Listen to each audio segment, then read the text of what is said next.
Hello and welcome to this episode of the Called Forth podcast. Dreaming and goal setting can sometimes come across as something that should feel natural. Shouldn't you naturally know how to dream big and set goals and go after them? But I think there's something to be said for going back to the basics and really identifying key things that you can do to work towards your dreams and goals that take what may feel like an overwhelming thing, a dream, a goal, a huge plan that you have for your life, your purpose, your destiny, and breaking it down into what are the basic things you can do in the moment with what you have. Because I was thinking just earlier before this podcast, how many dreams have been derailed because people felt like the process was too complicated, or they fell out of motivation or ambition or inspiration, and they just didn't know how to take this idea that was in their head and bring it to life. How many dreams have gone to the wayside because of something as simple as not understanding the basics of dreaming and goal setting? And there's even this phrase, I don't know exactly how it goes, but it's something to the effect of the graveyard is full of the biggest dreams because they were taken to the grave. They were never walked out or executed. So what we want to do in this episode is really talk and process through what you can do if you have that idea on your heart, or you have that big overall vision of something that you want to do, but you're not sure, or you just feel stuck. Maybe you've walked things out to a degree, but then you're in this place of being stuck. Maybe you're in the very beginning and you just don't even know how to formulate or execute on what's before you, this big overall arching dream. Now, the idea for this episode first came to light as I have been praying through this new phase of dreaming and planning that I'm doing for the ideas and dreams that I have for my life. And what I felt like was really impressed on my heart as I was praying into this was 4 words: just do the work. And I'm like, what do you mean just do the work? What if I feel like fog or uncertainty about what I'm supposed to be doing? What does just do the work mean? So as I pressed into that for a few days in a period of time, I just really felt like the overall sense that I was getting was that I needed to focus on being faithful in the little. And I reflected back on all of the previous things that I've walked out in my own life, whether that was volunteering for a nonprofit organization or coming alongside somebody and helping them walk out their vision and their goal, or the things that I have been able to say I've made full execution on. And peeling back the layers of that, it really just began with being faithful with what I had within my grasp to do in the moment.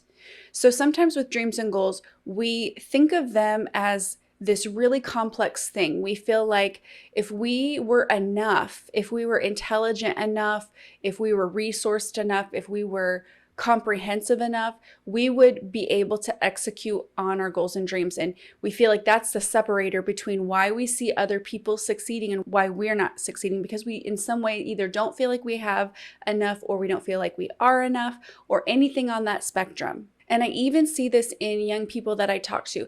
They will look at somebody else and they'll see how amazingly artistic they are, or an area of their life that they are just killing it. Maybe they're a great athlete, whatever it is. And they say to themselves, I'll never be that. But the truth is, it really boils down to what you're going to be faithful in the moment. So no, nobody comes out of the womb and knows how to be a Picasso, or they just automatically know how to be that amazing athlete. It took one step after the next, after the next, after the next to get there. It wasn't this over complex thing. And sometimes those dreams can die and go to the wayside if we get stuck in what we feel is the complexity of what we need to do. So I want to take this back to the basics and really just reiterate, be faithful in the little. Where can you be faithful and serve right now? We are going to take what feels really complicated and make it simple. I have a really good friend who one of her life messages is, God, show me the next step. What is the next step? What is the next step? And that's what she utilizes to walk out her goals and dreams, is just asking God, what's the next step that I can take? And I think that that's so valuable. I know many of the organizations that I've been involved in, or the training that I've received about big picture dreaming, talks about breaking something down into small, manageable steps. So you have this overall arching vision for your life. And it's really about reverse engineering and executing on breaking things down to the micro level and focusing on what you do have control over to do. And to even expand on this, I want to say I am a planner, and I have journals filled with plans, episode ideas, video ideas, different goals and dreams that I have, plans and plans and plans and plans. But I have found more often than not, sometimes I can over plan and under execute. How many of you can raise your hands and say that you've done that? You've over planned, but you've under executed. And while I think having a plan is valuable and it's important, it can be a gauge, it can be a meter, it can be a path forward. If you find that you've done that exact thing, you've planned and planned and planned, and then you've second guessed yourself, you realize that you over planned for the time that you actually have to execute, meaning that you overextended yourself and you made all these plans for all these things that you can do in 30 days, 60 days, 90 days. And then when it came to executing on those things, you realized you just didn't have the schedule or the bandwidth to do that. This is where, when I'm peeling back the layers and I'm getting to the basics of dreaming and goal setting, I'm really saying here, you can plan and that's not bad, but let's get into what you can be faithful and do now with what's within your grasp to do. And really that leads back to focusing on what you have control over doing. The next thing I'm going to have you do in the basics of dreaming and goal setting is you're going to document as you go. And then you're going to refine and expand that as you go. You're going to write down the wins and learns that you experience along the way of goal setting and dreaming. And then you're going to be intentional to track what does and doesn't work. And this is why. You may have already spent so much time planning, in the planning phase of it, and now you're trying to execute on what's in front of you. But a big piece of this that you're going to utilize down the road is what you learn in the process here and now. And that can simply be journaling through the process of walking out a goal using the Notes app in your phone, detailing it over video and posting it to social media, either your private social media, your public social media, but really being intentional to document as you go, to pull those nuggets of wisdom. My very good friend Marie Cochran has a saying where she says, never leave your fortune to your memory. And when the context that she said that in was, always making sure you have a notepad when you go to a conference or a teaching session. I think you can even utilize this in your daily life when ideas come. I listen to John Acuff and he talks about how he has this moleskin notebook that he keeps with him all the time. And he writes down his ideas in it. And I think that's so valuable, documenting your wins and learns, writing down those gold nuggets of wisdom. I even have a specific note on my phone where I document the words for the year that I feel like God is pressing on my heart, or the lessons or the things that I think he's telling me as I'm praying through things. I have a list and I write down the day, what it was, and then when I either want to go back and do a little bit more research and study on whatever it is he's given me, or I want to compare it next to something he's teaching me in the next moment, I have that in front of me to go back and reflect on. And it's valuable because then I can kind of see patterns along the way of things that he's showing me and teaching me. So this process of documentation, I feel like, is just as, if not more valuable than the pre-planning phase that we go through of goal setting and dreaming. And the part 2 to this point really is understanding that there should be a focus on who God is creating you to be in the process. Sometimes we focus so much on the plan and the doing, but God is really concerned with, I think, in a lot of ways, who we're becoming in the process, because he wants to bring us to that place internally in our character and in our integrity and in our mindset and how we're processing things, so that when the dream comes and we're really seeing the full fruition of that, who we are is able to withstand what he's going to do in that next season. And sometimes that's not always the fun thing to pay attention to. We want to focus on the planning and the execution because we want to see the results. We want to see the fruit of the labor. But I believe acknowledging along the way how he's refining you is that gold that you will pull from again and again and again, that he is creating in you in the process of what you're doing and who you're becoming and the ultimate goals and dreams and plans that you have. I love to ask God this question, and that is to ask God, what are you trying to teach me through this? And this ties back into really defining and being intentional to recognize, God, what is the internal work that you want to do in me beyond the plans, beyond the dreams, beyond the goal setting? Who are you defining me to be? What are you trying to teach me? What do I need to refine in this season of my life that will help me in the next season? Because I need to be prepared in some way for the next season. So what are you refining in me now? What do I need to get rid of in my life? What is not in alignment with you? Where do you need to purify my heart? What lesson do you need me to really grasp in order to be successful in what you are working on behind the scenes that's leading me to the next moment? And while sometimes this internal work can be intimidating, it can feel really long and slow, and the process can feel daunting. It can even feel like a season of anonymity and obscurity. And Christine Caine has a lot of really good resources and motivation and breakdown of seasons of anonymity and obscurity. So I would highly recommend Christine Caine's content regarding that. It's so important to recognize that these seasons, these hidden seasons, or what feels like wandering seasons or quiet seasons with God, are needed so that when the time comes and opportunity meets talent, you will really be able to steward the next season well. And so that's another question to ask God. God, what are you asking me to steward well in this season? And I think the questions that we have and ask are important, because questions can either lead us to frustrating answers or no answers, or questions can lead us to things that we can actionably do.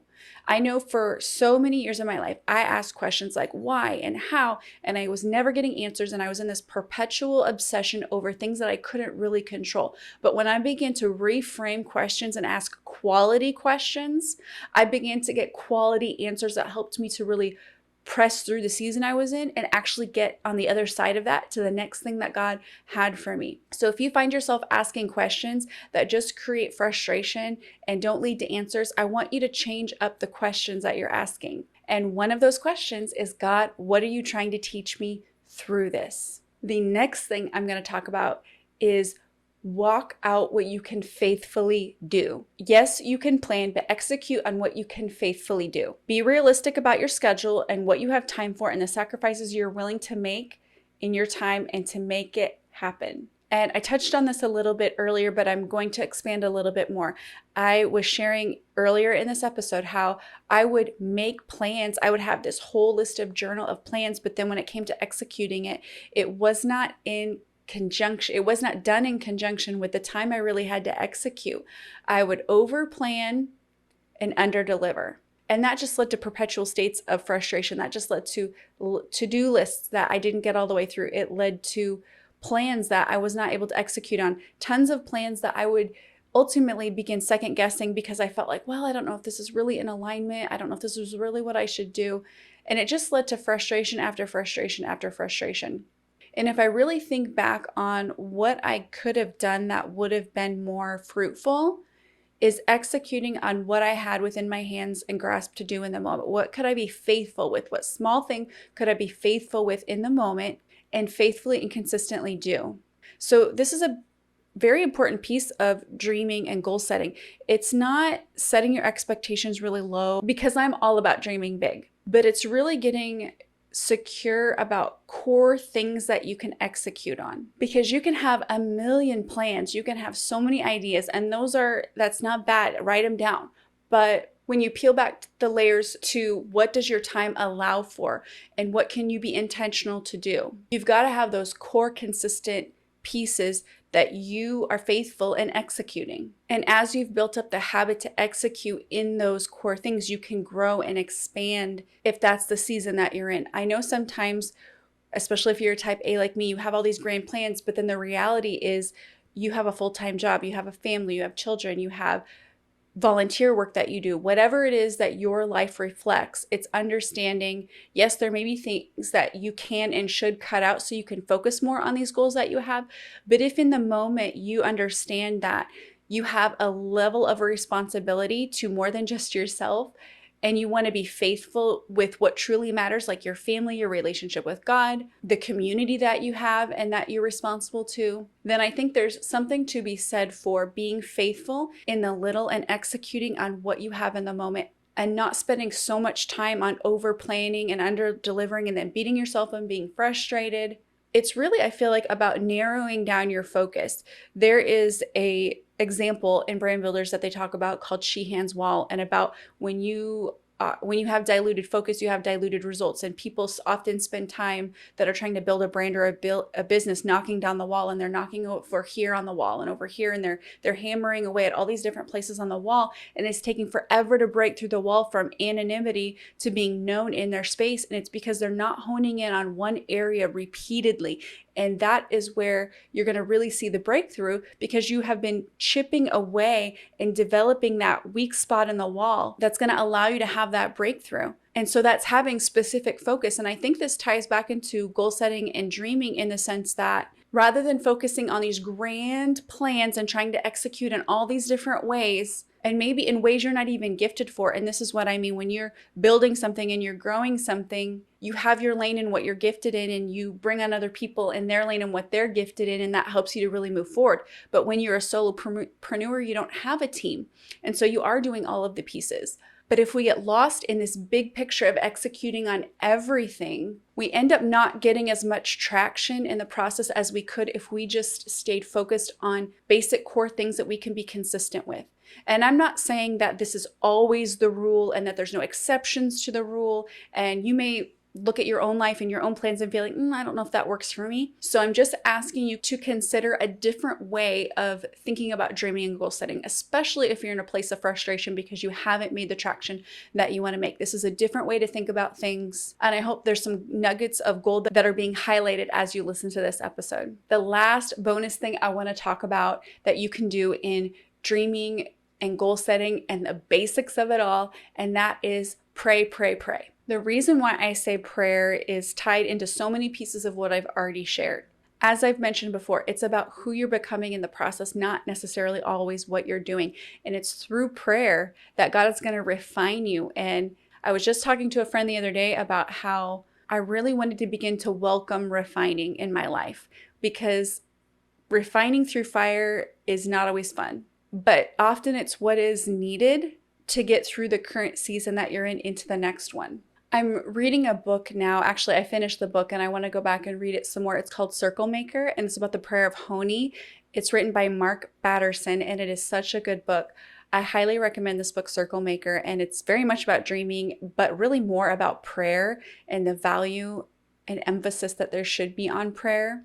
I have found in this season of my life that God is stirring on my heart to really step up even in my prayer life and devote more time and energy towards really building up that time with Him. And I used to be somebody who was very much against there being like this list of things you had to do, like you had to pray, you had to fast, you had to do all these things in order to get God to do what you want, because I consider that the spiritual pretzel. It's where you're like twisting and contorting yourself and thinking that God's answers are contingent on you checking a box or finding a formula. And so that's not the place that this recommendation for prayer is coming from. It's not praying only so God can help you execute on your dreams and goals. It's really prayer that's partly focused on refining your intentions and refining your heart and finding out, God, is this really your will? And is there any selfish ambition in me? Is there anything in me that doesn't need to be there because it's not of you?